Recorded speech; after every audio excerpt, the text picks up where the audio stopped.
Network issue की वजह से हम लोग कनेक्ट नहीं कर पा रहे थे बहुत देर से। तुम लोग गुड क्लास में मॉर्निंग नहीं मैम। आए हो ना कोई भी? क्योंकि अभी तक तो नहीं दिखा था मुझे कोई, थोड़ी देर पहले तक 9 बजे तक। और भी कोई है जो आया है क्लास में? क्लास में कोई भी आया है? Good morning ma'am. Good morning, good morning. कोई आया है या नहीं बताओ? जितने लोग हैं उसमें से कोई क्लास में है? नहीं? चलिए, अच्छी बात है। सो आज हम लोग क्या पढ़ने वाले हैं जरा बताओ। कैमरा ऑन करो सब लोग, एवरीवन। मेरा कैमरा ऑन नहीं हो पाएगा बिकॉज हम जिस सिस्टम पे हैं उसमें कैमरा नहीं है। सो इसका मतलब ये नहीं है कि तुम लोगों को भी कैमरा ऑन नहीं करना है। सबको कैमरा ऑन करना है। Tanupriya, Anupama, Roshan, Jyoti, Ankit, everyone turn on your camera.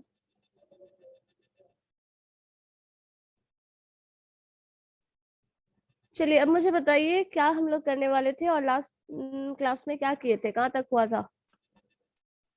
Ma'am question तो बनवाई थी आप बायनोमियल का। Fitting of distribution. फिटिंग हो गया था ma'am. Yes ma'am, last topic वही पढ़ाई थी। उसके बाद नेक्स्ट पिछले क्लास में क्वेश्चन करवाई थी 2 अच्छा, बायनोमियल। प्रोबेबिलिटी से रिलेटेड। Yes ma'am. चलो ठीक है। तो आज क्या पढ़ना चाहोगे? कुछ नया टॉपिक तो आज शुरू नहीं कर पाएंगे बिकॉज बहुत कम लोग हैं, फिर मुझे दोबारा बताना पड़ेगा। तो अब तक जो है उसमें से कुछ डाउट है या फिर जो पढ़ रहे थे वो कंटिन्यूएशन में कुछ बताएं, बताओ। रिवीजन करा दीजिए। रिवीजन कराने? रिवीजन में क्या रिवीजन करना चाहोगे? रिवीजन तो टॉपिक? करा दी थी मैम आप पूरा। वही तो, रिवीजन हो चुका है, मतलब क्या रिवीजन में मैम क्या थोड़ा सा आगे टोटल? ही बता दीजिए एक टॉपिक। आगे जो मुझे बताना है वो नॉर्मल डिस्ट्रीब्यूशन बताना है और वो बहुत इंपॉर्टेंट है, सबको पढ़ना है, तो फिर वो शुरू नहीं कर सकते हम अभी because that is a very important topic and very lengthy as well. So एक काम हम कर सकते हैं, आपको बाइनोमियल डिस्ट्रीब्यूशन का मैंने फिटिंग कराया है, उसी तरह हम पर्शियन डिस्ट्रीब्यूशन का फिटिंग बता सकते हैं। यस मैम और ये भी बताइए। एक इम्पोर्टेंट टर्म है, ठीक है, जो हम लोगों ने नहीं किया है। चलो ठीक है, तो प्रॉब्लम नहीं होगी अब। चलो लिख लो topic, fitting of Poisson distribution. Fitting of Poisson distribution.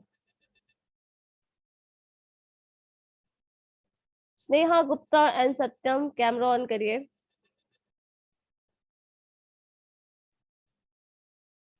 चांदनी तुम कहीं नजर नहीं आ रही हो। अनुपमा, आपके का सीलिंग दिख रहा है मुझे, सीलिंग का डेकोरेशन दिख रहा है, पता नहीं क्यों वो मुझे दिखा रहे हो तुम। अभिनव कैमरा ऑन करो। सिद्धि कैमरा ऑन करो। एवरीवन।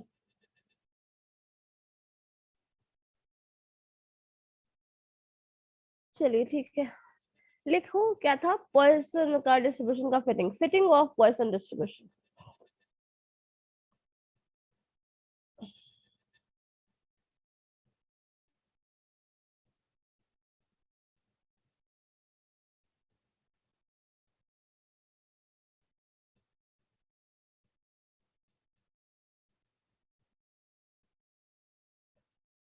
चलो, फिटिंग ऑफ पर्सन डिस्ट्रीब्यूशन में देखो उसी तरह का सॉल्यूशन हमें करना है जो हम लोग करते थे बाइनोमियल में।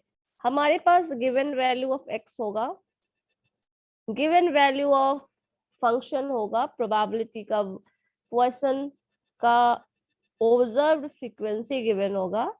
कैलकुलेशन में आपको वही करना है, एक्सपेक्टेड फ्रीक्वेंसीज कैलकुलेट करके लाना है, ठीक है। सो एक्स वैल्यू है वो जो वेरिएबल होगा, जो 0 1 2 3 4 कुछ भी हो सकता है, ठीक है। अब देखो कुछ ऐसे ये डेटा दे रहे हैं, हम ऐसे लिख रहे हैं कुछ ऐसा दिन जिस दिन 0 एक्सीडेंट्स हुए हैं, सपोज 0 एक्सीडेंट्स हुआ हो, ऐसा 11 डेज में हो रहा है। ध्यान से समझना क्या है, मतलब टोटल ऑन एवरेज कुछ पर्टिकुलर दिन का आप ऑब्जर्वेशन ले रहे हैं जिसमें से 11 डेज ऐसा बीता है जिसमें नंबर ऑफ एक्सीडेंट्स जो है वो 0 है। ऐसा दिन भी है जिसमें एक एक्सीडेंट हुआ है and suppose the number of days is 7। 7 दिन ऐसा बीता है जिस दिन एक एक्सीडेंट हुआ है। सिमिलरली सपोज 2 एक्सीडेंट्स हुए हैं, ऐसे 9 डेज हो सकते हैं। सपोज 3 एक्सीडेंट्स हुए हैं किसी पर्टिकुलर रोड पे, ऐसा 5 डेज हुआ हो। सपोज 4 एक्सीडेंट्स हुए हो, ऐसा 12 डेज हो। एंड सपोज 5 एक्सीडेंट्स हुए हो, ऐसा हमारे पास ऑप्शन मिला है 4 डेज हो। ठीक है, so this is the x जो बता रहा है number of accidents, that is the value of x. 0 1 2 3 4 ऐसा होता है ना, आज एक भी एक्सीडेंट नहीं हुआ, कल एक भी एक्सीडेंट नहीं हुआ, इस तरह से काउंटिंग करके 11 डेज ऐसा मिला जिसमें एक्सीडेंट्स नहीं हुआ है, 0 एक्सीडेंट्स हुआ है। इसी तरह एक एक्सीडेंट आज हुआ, सपोज किसी और दिन एक एक्सीडेंट हुआ, इसी तरह से काउंट करके 7 डेज ऐसा मिला जिस दिन 1 एक्सीडेंट हुआ है ना, 1 and only 1 accident. Similarly 2 accidents हुआ है, ऐसा 9 डेज है। इस तरह से दिया हुआ है आपके पास डेटा। अब आपको कैलकुलेशन में बताना ये है एक्सपेक्टेड जो एक्सीडेंट्स, नंबर ऑफ एक्सीडेंट्स है वो क्या होंगे। ठीक है, ये बताना है। चलो बताओ जरा कैसे निकालोगे इसको। मैम वही P0 निकालेंगे, P1 निकालेंगे, वैसे ही 5 तक, फिर अप्रोक्सीमेशन लेंगे, क्योंकि ऑब्जर्व फ्रीक्वेंसी और एक्सपेरिमेंटल मतलब फ्रीक्वेंसी दोनों का सम सेम होना चाहिए। तो ऑब्जर्व एंड एक्सपेक्टेड। हाँ, ठीक यस है, मैम। सो आप टोटल सम निकालोगे, P0 निकालोगे, और ये जो डिस्ट्रीब्यूशन है पॉइसन डिस्ट्रीब्यूशन है, क्योंकि ये नंबर ऑफ एक्सीडेंट्स की बात कर रहा है और ये नंबर ऑफ एक्सीडेंट्स पर हेड ये वाला टर्म बता रहा है। तो यहाँ पे जो प्रोबेबिलिटी फंक्शन आप P0 या P1 निकालते हैं, यहाँ पे लिख लो fit the following data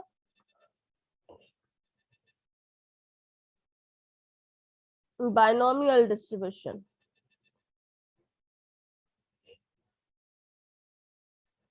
Sorry, Poisson distribution, not binomial. Poisson distribution. Because number of accidents की बात हम Poisson में करते हैं, binomial में नहीं आता।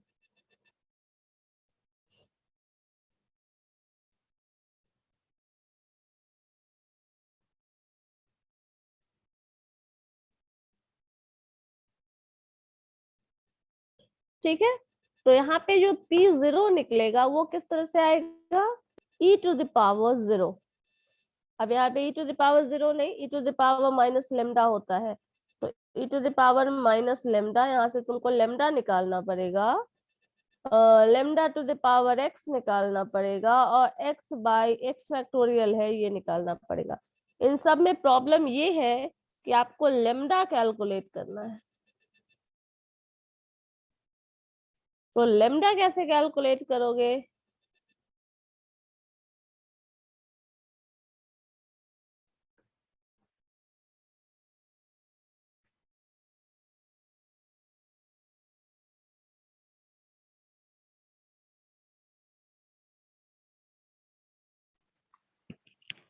मैम जितना x है, मतलब यहाँ पे 6x है, तो उसको मल्टीप्लाई कर देंगे ऑब्जर्व फ्रीक्वेंसी से, वैसे निकलेगा। नहीं ऐसे तो नहीं निकालेंगे, एनपी एनपी तो होगा ही, बट पी इसमें क्या होगा।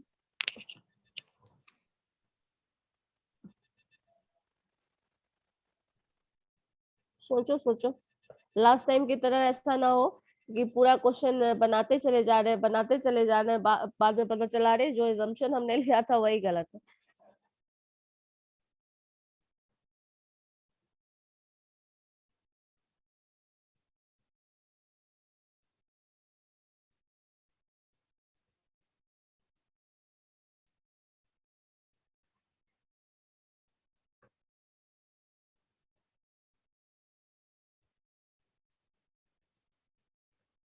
1 is 9, 1 is 5, ये तो पता है ना, ऐसा नहीं किसको भी 9 ही लिख लेना।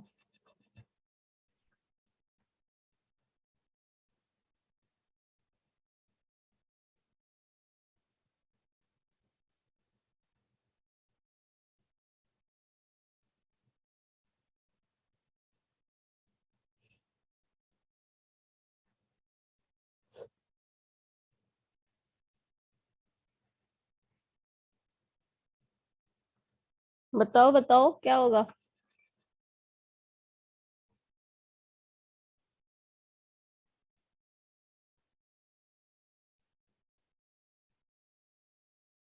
एक हिंट दे,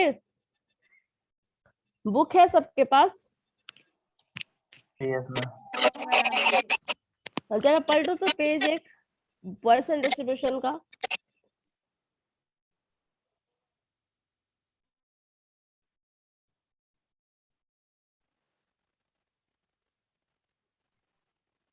और मुझे ये बताना उस क्वेश्चन में, उस पॉइंट में क्या एक्स्ट्रा दिया हुआ है जिसके हेल्प से कैलकुलेशन किया जा रहा है। बस मुझे ये बताइएगा, करना नहीं है अभी। कैलकुलेशन करके सॉल्यूशन ला के मुझे मत बताना, बस बताओ पहले। मैम पॉइजन डिस्ट्रीब्यूशन है ही नहीं। है नहीं है तुम्हारी? सेकंड बुक में यस मिला। मैम, नहीं है इसमें। चलो बहुत अच्छी बात है, तब तो और खुश हो जाओ। तब तो पढ़ना ही नहीं है ना।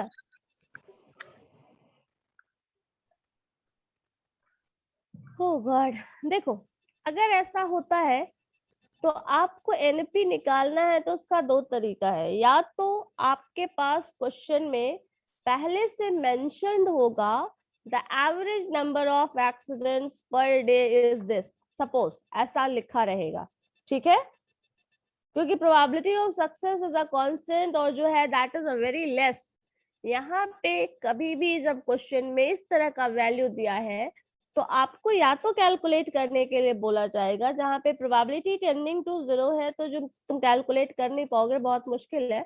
तो यहाँ पे सबसे पहले इस क्वेश्चन में एक टर्म यहाँ दिया रहता है एवरेज नंबर या फिर टोटल नंबर ऑफ डेज का काउंट, दो चीज में से कोई एक टर्म जरूर दिया रहेगा, ठीक है। समझ आया? आपके पास इंपॉर्टेंट ये तो पता है ना, NP is equal to lambda होता है, ये बहुत अच्छे से क्लियर है। NP is equal to lambda, जो तुम लोग में से अभी कुछ लोग बता भी रहे थे। And this tends to mean, यही मीन होता है और इसी का वैल्यू आप यहाँ लिखते हैं। लेकिन प्रॉब्लम ये है, ये एन तो थोड़ा बहुत समझ में भी आ जाए, ये पी का वैल्यू तुम क्या लोगे? पी इज वेरी स्मॉल, इतना तो पता है। 0। जीरो लेंगे, टेंडिंग टू जीरो, जीरो होगा then that is impossible, that means there is no accidents, no accidents is going to happen. ऐसा होगा? Is it possible? Tending to zero, P ma'am tending कुछ to question zero. में लिखा होगा तब ना। हाँ, तो क्वेश्चन में नहीं भी लिखा होता है, then if it is a Poisson distribution then p tends to 0, ये हमेशा दिमाग में रखना कभी भी, ठीक है। ये बहुत कम होता है। अब बहुत कम होता है ये हमें पता होता है, और साथ में ये भी दिया होता है np टेंड्स टू लेमडा, तो n जो है वो बहुत लार्ज होता है। यहाँ पे ये भी गिवन होता है n टेंड्स टू इंफिनिटी, लेकिन इन दोनों का जो प्रोडक्ट होगा दैट इज अ कांस्टेंट, ये चीज ध्यान में रखना है। अब इन दोनों के बारे में, इन तीनों में से कुछ भी वैल्यू एक क्वेश्चन में मेंशन्ड होना चाहिए। p को आप टेंडिंग टू 0 का मतलब ये नहीं है आप अपनी मर्जी से कुछ भी ले लेंगे। n का वैल्यू टेंड्स टू इंफिनिटी का मतलब ये नहीं है आप कुछ भी ले लेंगे, ठीक है, नहीं लिया जा सकता है। तो यहाँ पे क्वेश्चन में एक इंफॉर्मेशन और ऐड कर दो, the average number of accidents लिख लो यहाँ पे, the average number of accidents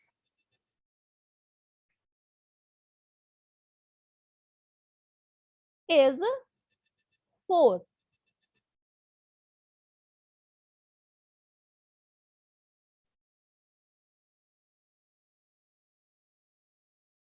For the following data, then fit it into Poisson distribution। अब ये कंप्लीट क्वेश्चन हो सकता है। अब लेमडा का वैल्यू तुम 4 से रिप्लेस कर दो, क्वेश्चन सॉल्व कर दो, आ जाएगा आंसर, ठीक है, क्योंकि आपने एवरेज नंबर लिखा है। So average number of accidents जो हो रहा है दैट इज 4। अब सिंप्लीफाई करोगे आंसर आ जाएगा। अब आपको लेमडा का वैल्यू 4 रखना है, मतलब ये आ जाएगा e to the power, क्या बोल रहे हो? किसी ने कुछ कहा? No ma'am. e to the power -4, 4 to the power 0 divided by 0 factorial, ये मिलेगा P0।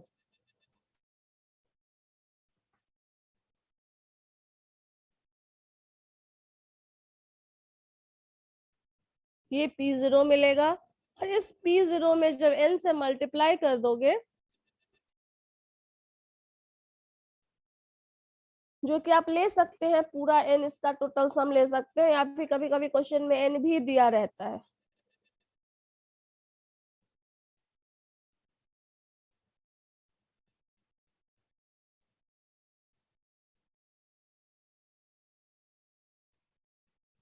तो अब उसको सिंप्लीफाई करके निकालो, बताओ आंसर। अब तो कुछ मुझे बताने की जरूरत नहीं है, अब सारा कैलकुलेशन हो जाएगा ना तनुप्रिया? अब कैलकुलेशन हो जाएगा, विश्वास? Yes ma'am. चलो करके बताओ फिर।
आया किसी का P0 क्या आया है बताओ? Ma'am P0 0.018। 0.018 और n जो है वो कितना है? 48। 48, तो उसका आ गया 0.864। 0.48 होगा। 0.484। अच्छा ठीक है, 0.48 कर लेते हैं, बाद में अप्रोक्सीमेट करेंगे क्या है नहीं। चलो ठीक है, नेक्स्ट।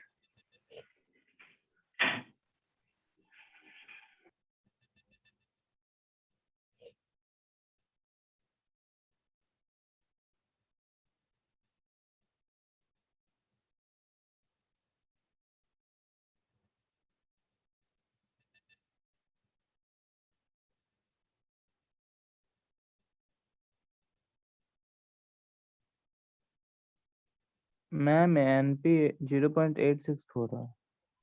0.864 आ रहा है ये? हाँ। फर्स्ट वाला जीरो की बात कर रहे हो? P0 और into n? Yes ma'am. e to the power 0.878 878 सबका अलग अलग कैसे आ रहा है? e to the power -4 किसका क्या आ रहा है? तुम लोग ये भी गलत निकाल सकते हो, कोई बड़ी बात नहीं। 0.018 अच्छा, e to the power 0.018।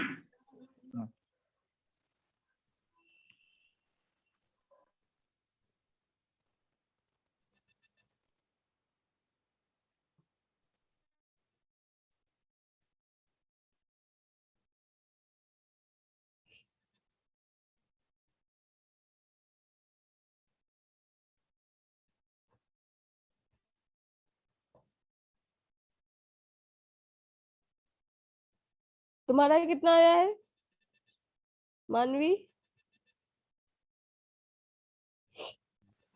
Ma'am अगर 2 डिजिट तक ले 0.01 तब तो फर्स्ट का आएगा 0.48 और 0.018 लेंगे तो शायद मैम चेंज होगा। एक सेकेंड।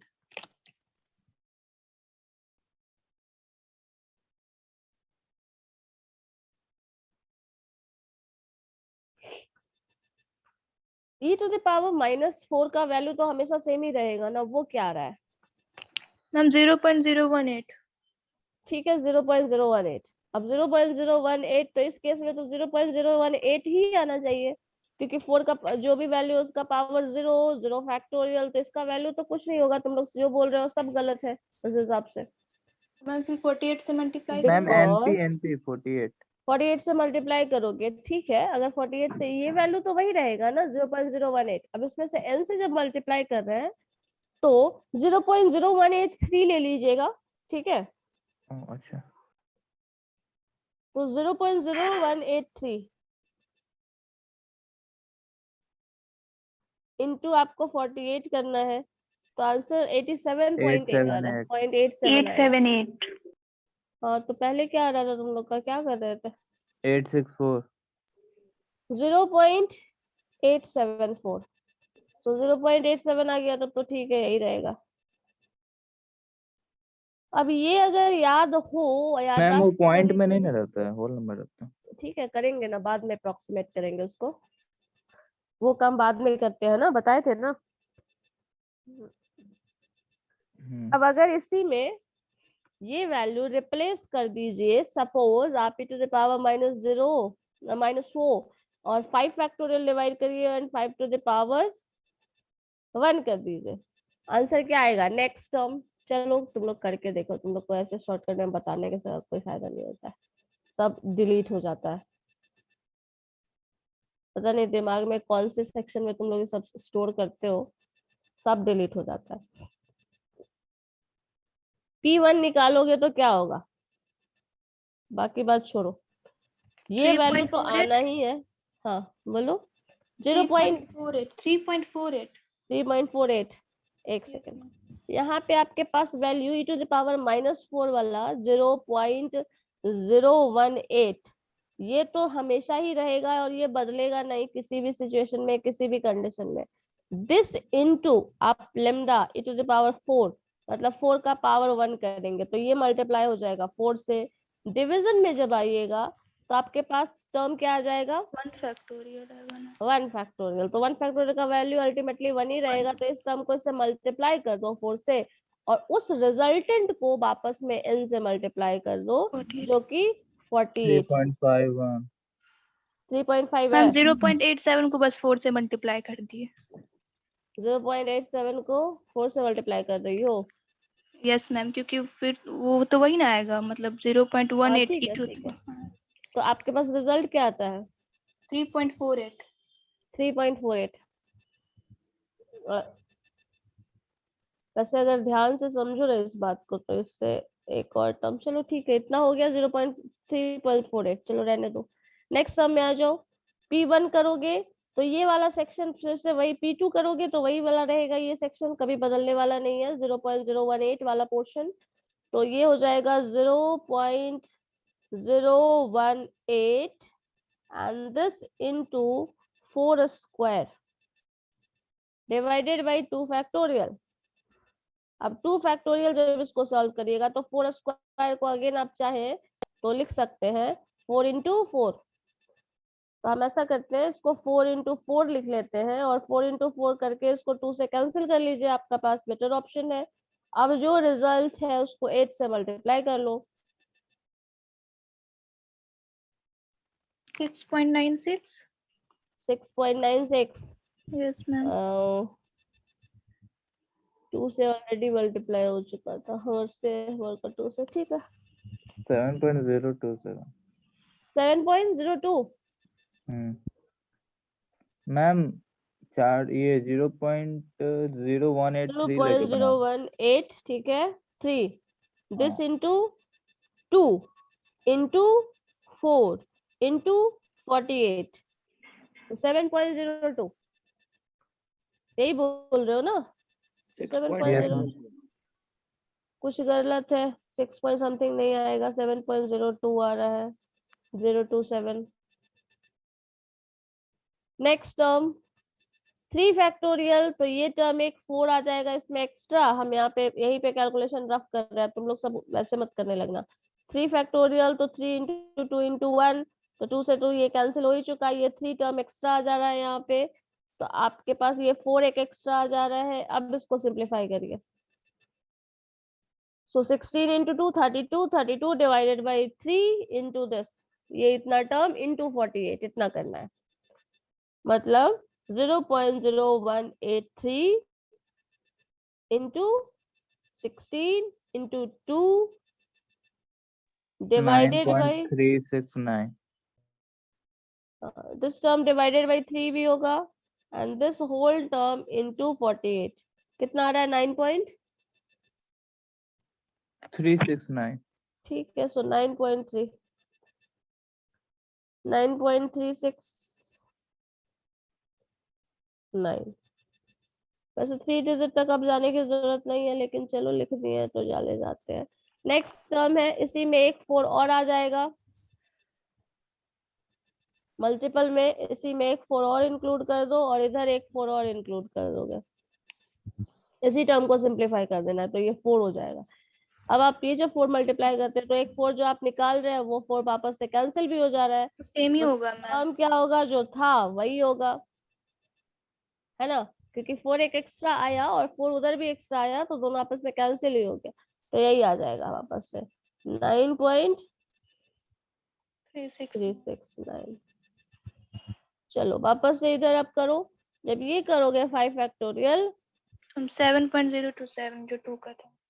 हाँ, तो इसमें एक टर्म और यहाँ पे 5 आ जाएगा और यहाँ पे एक 4 आ जाएगा, है ना? Yes, ma'am. तो वापस से ये वाला टर्म आ जाता है, उसके जस्ट पहले वाला।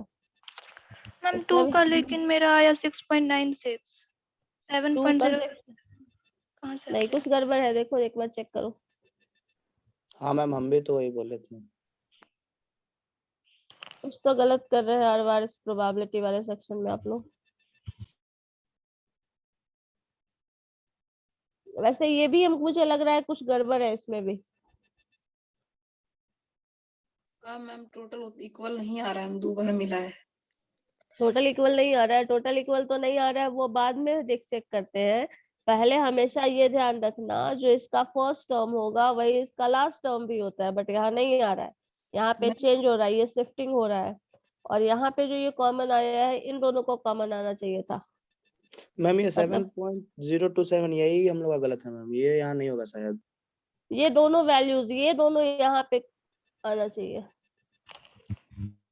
आपके पास 5 है ना, तो 6 ऑब्जर्वेशन है, तो 3 4 5, एक तो बचा हुआ है ना, एक ऑब्जर्वेशन कुछ मिस कर रहे हो, नहीं लिखा गया है। सही है, कैलकुलेशन गलत नहीं है। देखो फर्स्ट आप 0 के लिए निकालने हैं, 1 के लिए निकालने हैं। 2 3 4 5 मिस नहीं है मैम, सही तो है मैम, ये सही तो है मैम।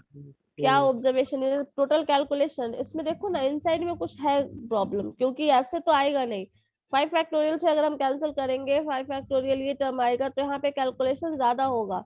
48 से मल्टीप्लाई जो कर रहे हो, ये वैल्यू अलग आना चाहिए, सिमिलर होना चाहिए था इन दोनों टर्म्स को, ये डिफरेंट हो जाएगा, रिपीटेड टर्म आएगा फिर। और ओवरऑल कैलकुलेट करने पे क्या आ रहा है, एक सेकंड रुक जाओ, 48 आ रहा है, 7 पॉइंट समथिंग मान लो, जो भी है 7027 मान लो, इसी को ले लेते हैं। राउंड Suppose- फिगर कर रहे तो नहीं यार, राउंड फिगर मत करो अभी, इतना टोटल में क्या आ रहा है, 3 7 3 10 10 19 19 एंड 10 29, so 28 28 2 30 35, इतना ही आ रहा है ना। एक अगर यहाँ पे हम करें तो 36 होगा।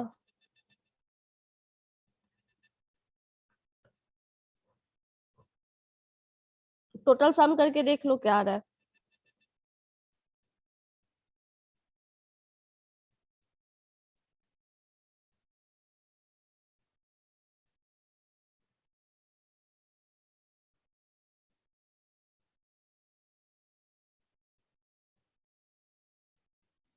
थर्टी सेवन 37 आ रहा है, तो फिर गलत है। कुछ प्रोबेबिलिटी वाला सेक्शन करके देखिए, उसमें हो सकता है आपने कुछ मिस्टेक किया हो।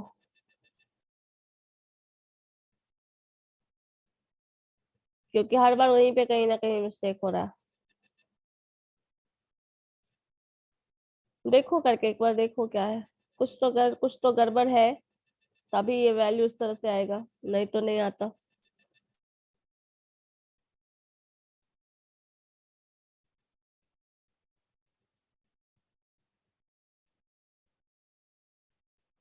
क्योंकि दोनों का वैल्यू इक्वल, अगर ये 48 है तो इसको भी 48 आना है लास्ट में, ये तो श्योर है, ये तो चेंज हम नहीं कर सकते। और ये 48 आ नहीं रहा है, ये 35 37 40 के अंडर ही कुछ आ रहा है। 37 पॉइंट कुछ आ रहा है। 37 है। 37 पॉइंट अगर मान लो सबको राउंड ऑफ करके 1 1 भी कर दे तब भी नहीं आएगा, तब पर भी नहीं आएगा मैम, 10 कम है। तो फिर कम है, और वो काफी कम है।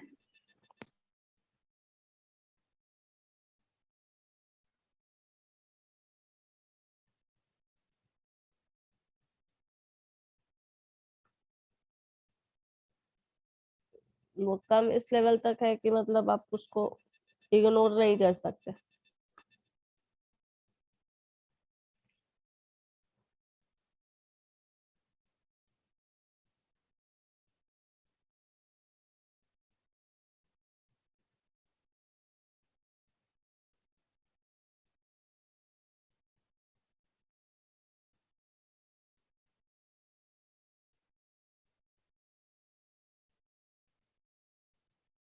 करो कैलकुलेशन, देखो चेक करो इसको फाइनली।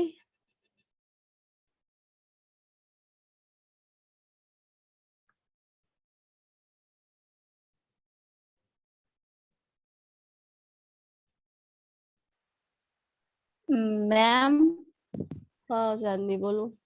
3.68 आएगा 5 का। 5 का 3.68 आएगा। Yes ma'am. अगर 5 का 3.68 आ जाएगा तो वैल्यू और कम हो जाएगा ना। तो इतना ही रहा है। अगर इतना ही रहा है तो भी कुछ तो गड़बड़ है।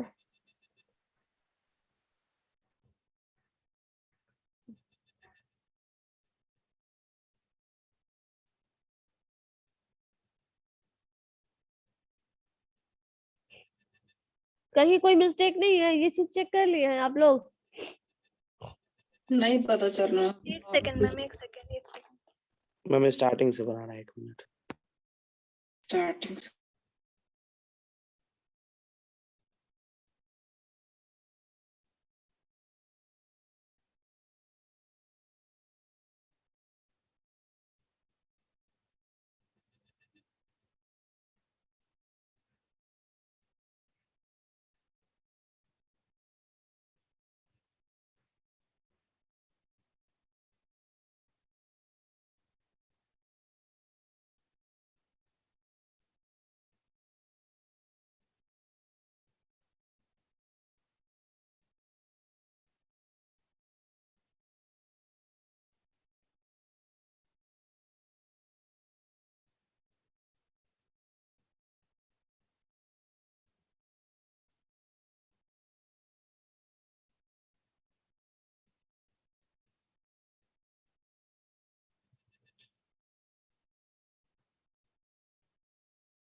प्रोसेस समझ में आ गया है ना, कैसे अप्लाई करना है?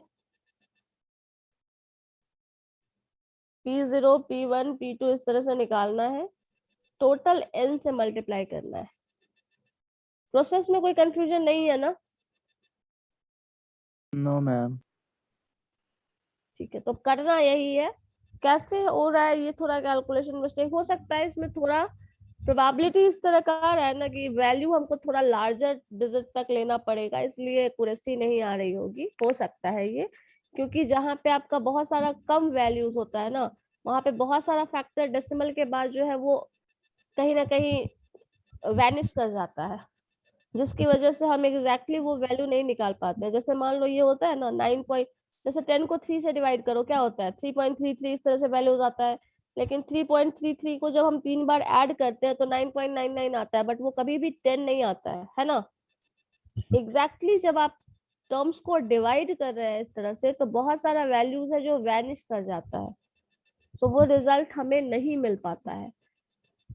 तो उसको ज्यादा हायर नंबर तक, डेसिमल के बाद ज्यादा नंबर तक लेने से वो एक्यूरेसी आ सकती है।